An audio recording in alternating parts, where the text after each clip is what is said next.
नमस्कार, city centre show में आपका स्वागत है। मुंबई से मैं हूं पूजा भारद्वाज। शो की शुरुआत कर रहे हैं पश्चिम बंगाल से बड़ी खबर के साथ। मुकुल रॉय ने बीजेपी छोड़कर टीएमसी में वापसी कर ली है। अटकलें काफी समय से चल रही थी। ममता बनर्जी ने आज शाम में प्रेस कॉन्फ्रेंस करके उनका पार्टी में फिर से स्वागत किया और कहा कि मुकुल रॉय से कभी भी उनके रिश्ते खराब नहीं रहे हैं। मुकुल रॉय ने भी कहा कि पार्टी में लौटकर उन्हें अच्छा लग रहा है। So he feels that his old party is good and always old is always gold. 3 साल 9 महीने के बाद मुकुल रॉय की घर वापसी हो गई। मुकुल रॉय को जितनी उम्मीद रही होगी उससे कहीं ज्यादा गर्मजोशी के साथ उनका स्वागत हुआ। ममता बनर्जी के शब्दों में कड़वाहट नहीं थी, उन्होंने इसे घर वाले की ही वापसी बताया। मुकुल के আমরা ও আমাদের ঘরেরই ছেলে ঘরে ফিরলো এই জন্য আমরা অভিনন্দন জানাচ্ছি। यही नहीं, अभी अभी तृणमूल के महासचिव बने अभिषेक बनर्जी ने माला पहनाकर मुकुल रॉय का स्वागत किया, जबकि उनके साथ मतभेदों को मुकुल रॉय के पार्टी छोड़ने की अहम वजह माना जाता था। हम तो बीजेपी छोड़ के तृणमूल में आया है और अभी बंगाल में जो स्थिति है, ये स्थिति में कोई बीजेपी में रहेगा नहीं। बीजेपी ने कहा कि मुकुल रॉय के जाने से कोई फर्क नहीं पड़ेगा, उनको नई पारी की शुभकामनाएं। बंगाल की राजनीति में कभी भी मुकुल रॉय जन नेता नहीं रहा। एसी रूम में बैठकर राजनीति बंगाल में नहीं चलती और इनके ऊपर कोई विश्वास नहीं करता। तो पार्टी ने उसी तरह से इनको भी इनके बारे में भी तथ्य सबके पास था कि ये पार्टी के अंदरूनी बातें टीएमसी के पास पहुंचाते हैं। लेकिन इसमें कोई शक नहीं कि बंगाल चुनाव की हार के बाद बीजेपी के लिए एक और झटका है और अगले साल यूपी के चुनाव को लेकर बढ़ती चिंता का भी सबब।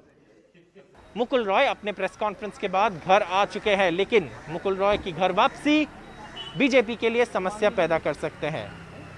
सूत्रों के अनुसार ये ममता बनर्जी का राजनीतिक चाल है। सबसे बड़े नेता बीजेपी का पश्चिम बंगाल में जो तृणमूल से ही गया था, उनको वापस लेकर वो दूसरे के लिए दरवाजा बंद कर दिए हैं। और जब ये मामला राजनीतिक माहौल में चर्चा में है, तब बीजेपी को चोट पहुंचाया है। মুকুল আমাদের দলে এসেছে, মনে রাখবেন মুকুল কিন্তু ইলেকশনের সময় আমাদের দল বিরোধী একটি কথাও বলেনি। যারা ইলেকশনের সময় গদ্দারি করে বিজেপির হাত শক্তিশালী করতে গেছে এবং গদ্দারি করেছে, তাদের আমরা নেব না, এটা আমাদের দলের সিদ্ধান্ত। मुकुल रॉय के सिर पर एक तलवार लटक रही है, नारडा रिश्वतखोरी के केस की, जिसमें उनका नाम एफआईआर में है। इस मामले में पड़े दबाव को भी उनके तृणमूल छोड़ने की एक वजह माना जाता है। अब जब उन्होंने बीजेपी छोड़ दी है, तब क्या उनकी गिरफ्तारी हो सकती है, ये बात अभी साफ नहीं है। अगर मुकुल रॉय के सामने गिरफ्तारी का खतरा है, तो बीजेपी के मौजूदा पोस्टर बॉय शुभेंदु अधिकारी के सामने भी उनका नाम भी एफआईआर में है। रॉय स्टिंग ऑपरेशन में घूस लेते नहीं दिखे थे, शुभेंदु दिखे थे। एक दौर था जब मुकुल रॉय को चाणक्य कहा जाता था। सवाल है, इस चाणक्य की वापसी के साथ क्या 2024 की शतरंज का पहला दांव तृणमूल ने खेल दिया है? कोलकाता से मोनीदीपा बनर्जी के साथ सौरभ गुप्ता की report, NDTV India. UP Congress को हाल ही में झटका लगा। जितिन प्रसाद के कांग्रेस छोड़ने की खबर अभी ठंडी भी नहीं हुई कि राजस्थान कांग्रेस में हलचल मचने की खबर है।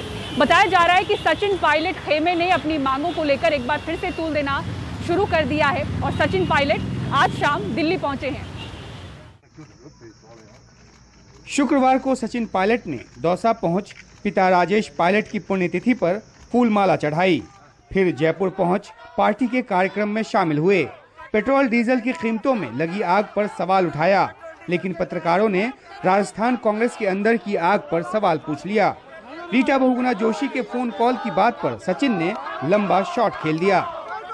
रीटा बहुगुणा जोशी ने जो कहा कि सचिन से बात करी है, हो सकता है सचिन तेंदुलकर से बात करी हो। जितिन प्रसाद के कांग्रेस छोड़ने के बाद अब मीडिया में सचिन पर शक जताया जा रहा है। हालांकि सचिन पायलट ने पिछली बगावत के समय भी साफ कर दिया था कि कुछ भी हो जाए वे बीजेपी नहीं जाएंगे। उनके करीबी सूत्र फिर वही दुहाई दे रहे हैं, लेकिन वे कमेटी बनाए जाने के बाद भी कोई नतीजा न निकलने और पायलट समर्थकों की नियुक्तियों में देरी का आरोप लगा रहे हैं। हालांकि कांग्रेस की अपनी सफाई है। जब मैं हूँ यहाँ पर तो कैसे किसी की नहीं सुनी जाएगी, और सबकी सुनी जा रही है और सबकी बात हो करके सब लोगों के साथ में मिल करके हम लोग आगे कार्रवाई कर रहे हैं। और जो रिक्त पद हैं, चाहे वो कैबिनेट के हों, चाहे वो सरकार के अंदर बोर्ड और कमीशन के हों, उसको बहुत जल्दी अपॉइंटमेंट कर रहे हैं, सब लोगों से बात कर रहे हैं। सर, कहा जा रहा है सचिन पायलट काफी नाराज है। नहीं, मेरी तो रोज बात हो रही है। अगर नाराज होते तो मेरे से बात होती है। राजस्थान कांग्रेस में सचिन पायलट और अशोक गहलोत के बीच की खींचतान सालों पुरानी है। पिछले साल सचिन पायलट ने अपने समर्थक विधायकों के साथ जब अपनी आवाज बुलंद की थी, तो फिर प्रियंका गांधी वाड्रा की पहल पर मामले को शांत किया गया था। हल निकालने के लिए 3 सदस्यीय कमेटी बनाई गई थी, लेकिन नतीजा अब तक शून्य रहा है। अब जिस तरह से पंजाब के मामले में बनी कमेटी के सामने कैप्टन अमरिंदर सिंह को भी पेश होना पड़ा, उसके बाद सचिन खेमे का सवाल है कि राजस्थान मामले में अब तक कुछ क्यों नहीं हुआ है। सचिन पायलट एक बार फिर दिल्ली में हैं। वे अपने आने की वजह व्यक्तिगत बताते हैं, लेकिन जिस तरह से राजस्थान कांग्रेस में पेंच फंसे हैं, ऐसे में इस व्यक्तिगत यात्रा के भी राजनीतिक मायने हैं। जयपुर से हर्षा कुमारी सिंह के साथ दिल्ली में उमाशंकर सिंह, एनडीटीवी इंडिया। उत्तर प्रदेश के मुख्यमंत्री योगी आदित्यनाथ बीते 2 दिनों से दिल्ली में हैं। आज वो प्रधानमंत्री से मिले, उसके बाद उनकी मुलाकात बीजेपी अध्यक्ष जेपी नड्डा से हुई। कल वो गृह मंत्री अमित शाह से मिल चुके हैं। इन 3 शीर्ष नेताओं से मिलने के बाद भी अभी तक कोई आधिकारिक तौर पर वक्तव्य सामने नहीं आया है। हाँ, सूत्र ये जरूर बता रहे हैं कि उत्तर प्रदेश में योगी आदित्यनाथ बने रहेंगे, बेशक मंत्रिमंडल में कुछ बदलाव होगा। शुक्रवार सुबह भी मीडिया की निगाह योगी आदित्यनाथ पर रही। प्रधानमंत्री नरेंद्र मोदी से उनकी मुलाकात 1 घंटे से ऊपर चली। बताया जा रहा है कि इस मुलाकात में योगी ने अपना और सरकार का ट्रैक रिकॉर्ड दिखाया। वो अपने साथ अपने कामकाज के दस्तावेज लाए थे। योगी ने दावा किया कि कोरोना प्रबंधन में कोई गड़बड़ी नहीं है। उन्होंने मंत्रिमंडल विस्तार के लिए भी कुछ नाम सुझाए। संगठन में बदलाव के लिए भी कुछ नामों पर बात हुई, लेकिन योगी ने प्रदेश अध्यक्ष स्वतंत्र देव को ना बदलने की सिफारिश की। बताया जा रहा है कि प्रधानमंत्री ने उनसे विकास कार्यों पर जोर देने को कहा, खासकर जेवर इंटरनेशनल एयरपोर्ट और पूर्वांचल एक्सप्रेसवे पर बात की। इसके बाद योगी ने 2 घंटे पार्टी अध्यक्ष जेपी नड्डा से बात की। ये साफ है कि योगी अपने पद पर बने रहेंगे, लेकिन दिल्ली दरबार में उनकी पेशी बताती है कि यूपी में सब कुछ ठीक नहीं है। निकाय चुनाव में बीजेपी सपा के हाथों पिट गई। कोरोना प्रबंधन को लेकर अपनों ने भी सरकार की आलोचना की। सहयोगी दलों से असंतोष की खबर आती रही। इसलिए गुरुवार को जब योगी अमित शाह से मिल रहे थे, वहां पर अनुप्रिया पटेल भी मौजूद थी। इससे पहले वो संजय निषाद से मिल चुके थे। सवाल तो गांव में हम लोगों से पूछा जा रहा है ना। कभी बीजेपी के साथ रहे ओम प्रकाश राजभर वैसे ही खुलकर सरकार के खिलाफ मोर्चा खोले हुए हैं। उन्होंने ट्वीट किया कि बीजेपी अब डूबती हुई नैया है। ये साफ है कि योगी की कुर्सी को खतरा नहीं है, लेकिन दिल्ली से लौट रहे मुख्यमंत्री अब पहले से ज्यादा दबाव में हैं। 6 महीने बाद होने वाले चुनाव से पहले उन्हें कई समझौते करने ही पड़ सकते हैं। उत्तर प्रदेश के मुख्यमंत्री योगी आदित्यनाथ दिल्ली दौरा खत्म कर चुके हैं। प्रधानमंत्री मोदी से उनकी चर्चा हुई विकास के मुद्दे को लेकर के। आगे चुनाव है और किन परियोजनाओं पर काम करके उनको दिखा करके यूपी में बीजेपी जनता के बीच जाएगी, उसको लेकर बात हुई। तो वहीं जेपी नड्डा और अमित शाह से उनकी बात राजनीति, संगठन और मंत्रिमंडल के विस्तार पर हुई। फिलहाल अब देखना होगा कि कब मंत्रिमंडल विस्तार होता है उत्तर प्रदेश में, और मोदी जी के करीबी ब्यूरोक्रेट AK शर्मा जो अब MLC हैं, उनको मंत्रिमंडल में जगह मिलती है या नहीं। सहयोगी राकेश के साथ नई दिल्ली में सौरभ शुक्ला, NDTV इंडिया। आगरा के श्री पारस अस्पताल के मालिक हाल ही में एक वायरल वीडियो में ये कहते हुए सुनाई दे रहे थे कि जब ऑक्सीजन की किल्लत थी तब कितने मरीजों को कितनी ऑक्सीजन की ज़रूरत थी, ये चेक करने के लिए उन्होंने सेंट्रल ऑक्सीजन सप्लाई को 5 मिनट के लिए बंद करवाया था और उसके बाद 22 मरीज नीले पड़ गए थे। लेकिन अस्पताल ने यह दावा किया था कि इसकी वजह से किसी मरीज की मौत नहीं हुई थी। लेकिन अब 1 दर्जन से भी ज्यादा लोगों ने यह दावा किया है कि उनके मरीजों की मौत अस्पताल में ऑक्सीजन सप्लाई बंद करने की वजह से हुई है। पारस हॉस्पिटल में 26 तारीख को ऑक्सीजन की भारी किल्लत थी। अस्पताल ने मरीजों को कहीं और ले जाने कहा, लेकिन चूंकि ऑक्सीजन और बेड की इतनी कमी थी कि कोई कहीं नहीं गया। पारस हॉस्पिटल के मालिक पे आरोप है कि उन्होंने 5 मिनट को ऑक्सीजन की सेंट्रल सप्लाई बंद कर दी ताकि पता चले कि कौन मरीज कितना गंभीर है। पहले इस वायरल वीडियो को देखते हैं। एक ट्रायल मार दो दोपहर में, एक मॉक ड्रिल करके देख लो, समझ जाएंगे कौन सा मरेगा कौन सा नहीं मरेगा। सही बात है, सही बात है। एक मॉक ड्रिल करी हमने सुबह 7 बजे, मॉक ड्रिल हुई, सब दोषी होंगे, ये किसी पता नहीं है, ये मॉक ड्रिल कराई, सुन कर दी सबकी, फिर छट गए 22 मरीज, तुरंत खोल दिए गए। 22 मरीज छट गए और भाई साहब ये मरेंगे। कार्तिकेय सिर्फ 30 साल के थे, उनकी पत्नी सिर्फ 28 की हैं, जिनके एक छोटी बेटी है। घर वाले कहते हैं कि 23 तारीख को श्री पारस हॉस्पिटल में भर्ती कराया, 25 को वो काफी ठीक लग रहे थे, लेकिन 26 को गुजर गए। 26 को जब मैं सुबह वहाँ पहुँचा और जाके मैंने देखा कि उनके हाथ के नाखून और पैर के नाखून नीले पड़ रहे हैं, तो मैंने डॉक्टर साहब से डिस्कस करा। मैंने डॉक्टर साहब ऐसा क्यों हो रहा है, कि नीले क्यों पड़ रहे हैं, तो कह रहे कि इनको कोविड का इफेक्ट ज़्यादा हो गया। बिल्कुल रिकवर होते होते ये इस तरीके से नहीं हो सकता है, और ये ऑक्सीजन रोकने की वजह से ही हुआ है, 100% इसी वजह से हुआ।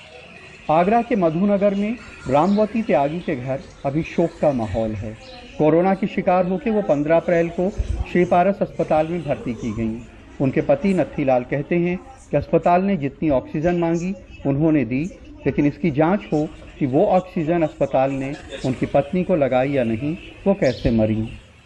हम तो ये चाहते हैं कि न्यायिक जांच हो, जिन लोगों के मरे हैं परिजन उनका जो पैसा लौटाया जाए और उनको मुआवजा दिया जाए। आखिर कोई आदमी मरा है, किसी का कुत्ता मर जाता है, पशु मर जाता है, उसके लिए सरकार संवेदना व्यक्त करती है, मुआवजा देती है, और एक डॉक्टर ने सरेआम इतने लोगों को मार दिया।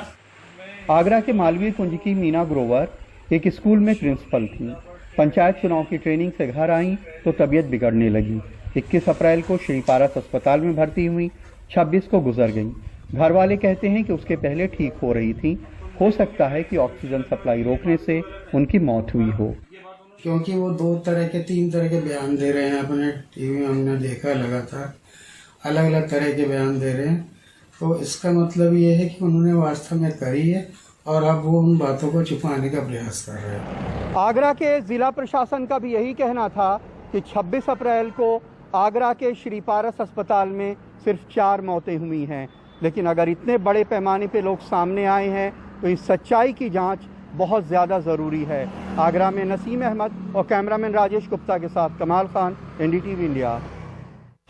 सिटी सेंटर शो में रुक रहे एक ब्रेक के लिए। ब्रेक के बाद आपको दिखाएंगे कौन कर रहा है 1000 बंदरों के लिए खाने का इंतजाम।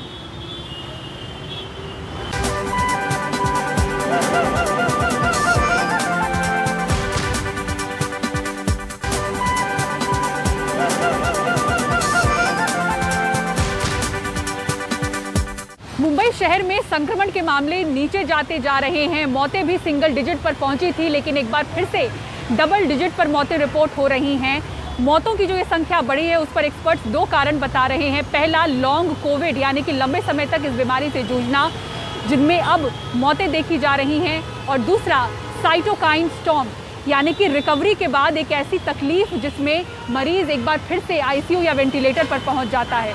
एक्सपर्ट्स बता रहे हैं कि कोविड से ठीक होने के बाद करीब 3 महीनों तक सेल्फ मॉनिटरिंग जरूरी है। 82 साल के शांताराम पाटिल 15 दिनों पहले कोविड पॉजिटिव हुए थे। लगभग ठीक हो चुके थे, लेकिन साइटोकाइन स्टॉर्म के कारण बीते 3 दिनों से ICU में हैं। निमोनिया और ब्लैक फंगस ने भी इन्हें जकड़ लिया है। कोविड मरीजों का जब इम्यून सिस्टम वायरस से लड़ने में जरूरत से ज्यादा सक्रिय हो जाता है और शरीर के दूसरे हिस्सों को नुकसान पहुंचाने लगता है, तब इस घातक रूप को कहते हैं साइटोकाइन स्टॉर्म। दूसरी लहर में इसने भी अपना रूप बदला है। पहले वो में ऐसे रहता था कि पेशेंट्स प्रेजेंट साइटोकाइन स्टॉर्म में होते थे और क्रिटिकल कंडीशन में रहते थे, और एक बार अगर पेशेंट सेटल होता है तो जनरली वापस से रिकरेंस होने का बीमारी का चांसेस बहुत कम रहता था।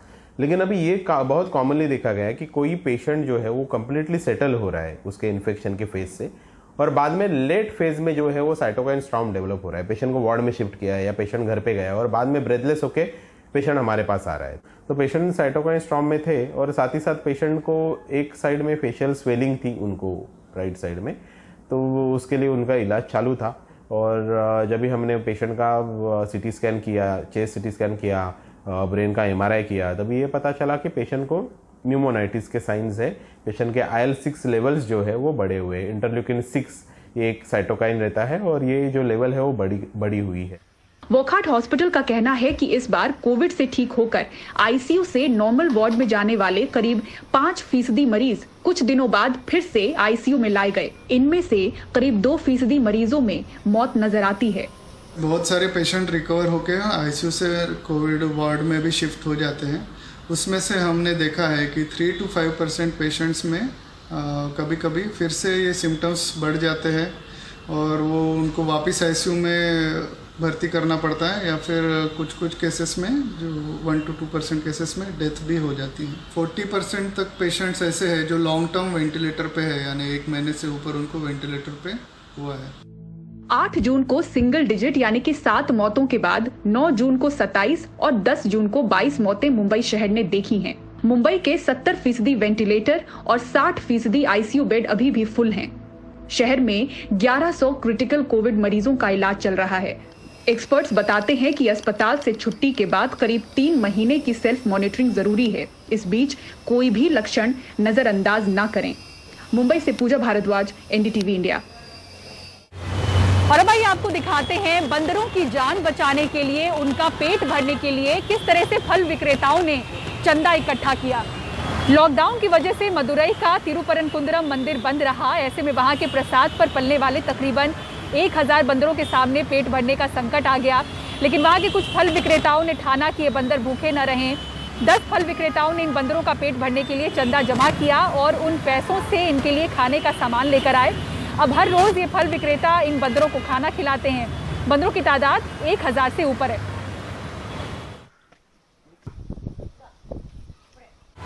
और सिटी सेंटर शो में फिलहाल इतना ही, लेकिन जाते जाते ये तस्वीरें आपके लिए छोड़े जाते हैं। वेस्टर्न एक्सप्रेस हाईवे है ये मुंबई के लिए सबसे अहम ट्रैफिक के रूट्स में से एक। और आप देखिए अनलॉकिंग के साथ ही किस तरह से ट्रैफिक की तादाद बढ़ी है। एम्बुलेंस आपको फंसी हुई नजर आ रही होगी इस दाहिने तरफ की लेन में, और बीते आधे घंटे में 5 से 6 ऐसी एम्बुलेंस है जो बड़ी मुश्किल से इस लेन से गुजर पाई हैं। तो अनलॉकिंग के साथ बढ़ी ट्रैफिक की समस्या की इन्हीं तस्वीरों के साथ आपको छोड़े जाते हैं सिटी सेंटर शो में। खबरों के लिए देखते रहें NDTV इंडिया। नमस्कार।